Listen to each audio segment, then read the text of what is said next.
આગામી 31 ઓક્ટોબર 2026ના રોજ સરદાર વલ્લભભાઈ પટેલની જન્મજયંતિ નિમિત્તે યોજાનારા રાષ્ટ્રીય એકતા દિવસની ભવ્ય ઉજવણી માટેની પૂર્વ તૈયારીઓની સમીક્ષા કરવા ભારત સરકારના કેન્દ્રીય ગૃહ સચિવ ગોવિંદ મોહને આજે એકતાનગરની મુલાકાત લીધી હતી. તેમણે કાર્યક્રમ સ્થળનું ઝીણવટભર્યું નિરીક્ષણ કરી ઉપસ્થિત તમામ વરિષ્ઠ અધિકારીઓને જરૂરી માર્ગદર્શન અને સૂચનો આપ્યા હતા.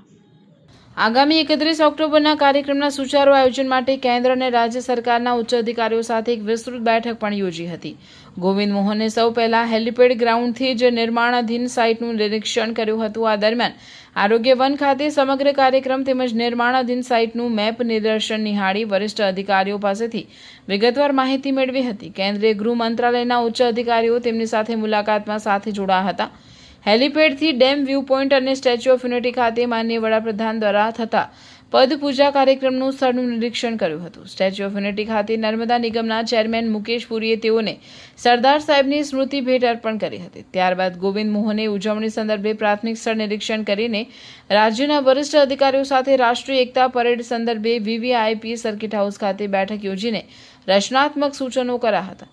બેઠકમાં થયેલી ચર્ચા મુજબ આ વર્ષે રાષ્ટ્રીય એકતા દિવસની ઉજવણીનો વ્યાપ અને સ્તર અગાઉના વર્ષો કરતાં ખૂબ જ વિશાળ અને ભવ્ય હશે. આયોજનની અંતિમ રૂપરેખા હજુ નક્કી કરવાની પ્રક્રિયા ચાલુ છે.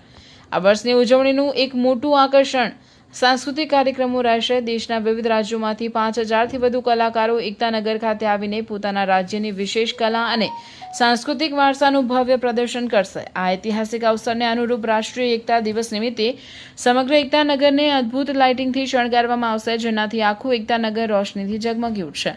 આ સમીક્ષા બેઠકમાં કાર્યક્રમના અન્ય મુખ્ય આકર્ષણો અને લોજિસ્ટિક્સ વ્યવસ્થાપન અંગે પણ વિસ્તૃત ચર્ચા કરવામાં આવી હતી.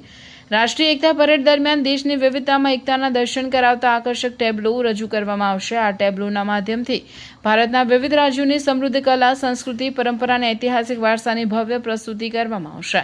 આટલા વિશાળ સ્તરના રાષ્ટ્રીય કાર્યક્રમમાં દેશભરમાંથી મોટી સંખ્યામાં મહાનુભાવો પધારવાના હોવાથી બેઠકમાં માળખાગત સુવિધાઓ પર વિશેષ ભાર મૂકવામાં આવ્યો હતો.